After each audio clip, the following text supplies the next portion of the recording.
est-ce que d'une certaine façon, je vais la pousser un peu et je vais être un peu grossière dans ma définition, mais entre Charlie et Israël, il y a une communauté de destin, tous deux touchés par l'islamisme radical, tous deux meurtris. Est-ce que ça a changé quelque chose peut-être ?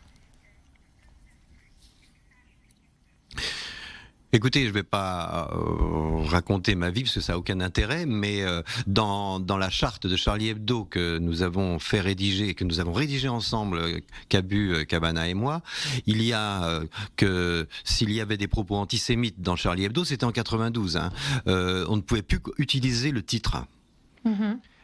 On ne pouvait plus utiliser le titre Charlie Hebdo. C'était rédhibitoire, entre autres, il y avait des prescriptions, et entre autres prescriptions, il y avait propos antisémites. Première chose. Deuxième chose, au fil de...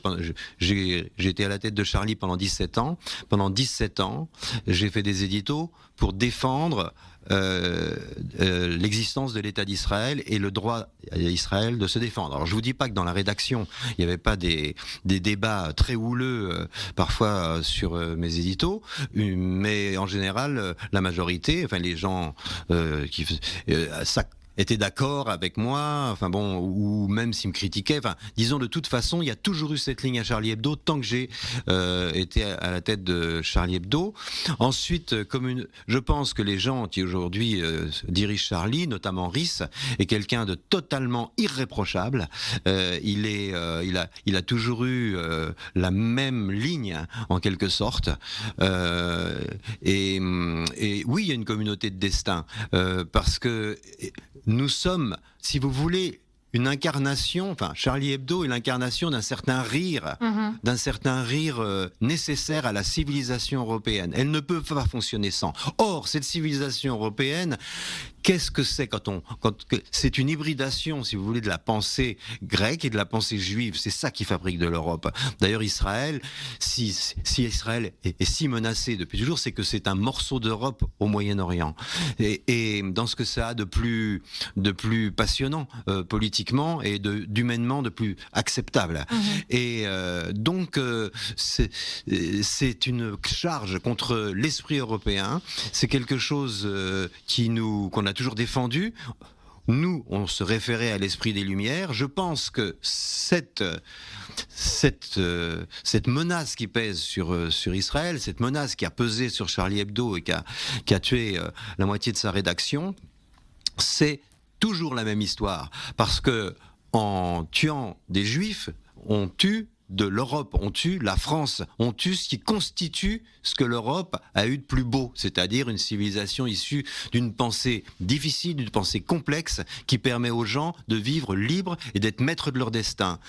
Les hommes, les femmes, les homosexuels, je ne vais pas vous raconter tout ça, vous le savez par cœur, mais c'est cet esprit-là, si vous voulez, si on touche aux Juifs, la religion même, moi je suis pas religieux du tout, mais je sais bien que je viens d'une terre chrétienne et le christianisme est un judaïsme, est une forme de la même façon, la pensée grecque a inspiré nos constitutions, a inspiré notre grande philosophie. C'est cette hybridation formidable, magique, incroyable, qui n'appartient pas qu'aux Européens, qui est universelle, mais qui est combattue dans le monde entier, qui est combattue par les régimes chinois, par le régime iranien, par tous les régimes dictatoriaux, par les théocraties, par toutes ces régimes épouvantable où les gens sont définis non pas en fonction de ce qu'ils font, mais en fonction de ce qu'ils sont.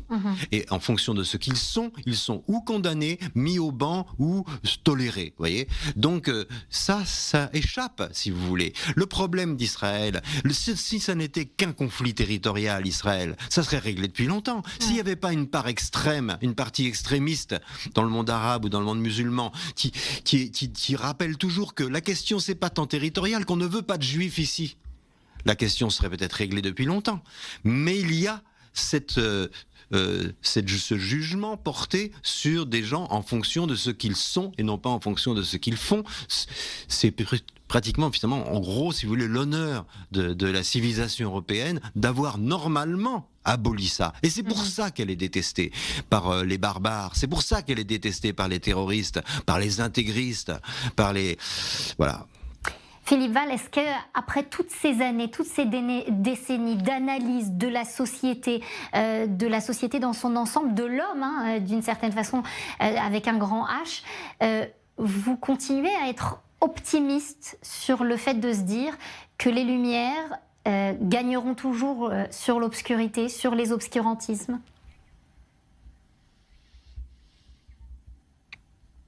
Vous savez, j'ai fait quelques années de reportage, une dizaine d'années à travers le monde, dans des pays difficiles, dans des pays où les régimes ne sont pas du tout démocratiques et où les gens sont opprimés pour une raison ou pour une autre. Et partout dans ces pays-là, en Afrique, en Chine, au Vietnam, j'ai trouvé des gens, des jeunes gens, des professeurs, des gens qui ont un peu de culture quand même, parce que ce qui est rare parfois dans ces pays, et qui me disaient: surtout, tenez bon, parce que vous êtes notre horizon, vous êtes notre espoir. On veut un jour être comme vous. Partout dans le monde, j'ai trouvé ça. Partout, dans les pays les plus abominables, où les régimes, pas des pays, mais les régimes sont abominables, j'ai trouvé des gens qui disaient: tenez bon, vous les Européens, parce que vous êtes notre espoir. Et cette Europe, elle n'est pas la propriété du mâle blanc de 50 ans. L'Europe, elle a été faite de tas de courants de pensée venant du monde entier, mais elle a su faire une belle synthèse. Elle a su faire quelque chose, et je pense que ce désir-là peut nous sauver. Je pense que si on revendique ce patriotisme européen, et qui lui-même, si vous voulez, en Chine, par exemple, les gens qui veulent un régime comme il y en a en Europe, ils sont en prison. Vous voyez, donc ils existent, où ils sont arrêtés par la police. Bon. Partout dans le monde, il y a ce désir, en réalité, d'Europe. Et il n'y a que les Européens qui n'ont pas ce désir d'Europe aujourd'hui. Ouais. Ils vivent comme des poissons dans l'eau sans savoir ce que c'est de l'eau, ce qu'est l'eau, si vous voulez. Cette espèce de patriotisme européen ne s'exprime pas assez, ne se comprend pas assez. Et tant qu'il il faut peut-être justement réussir à le faire revivre. Est très modéré, mais et à le vivre comme une fierté.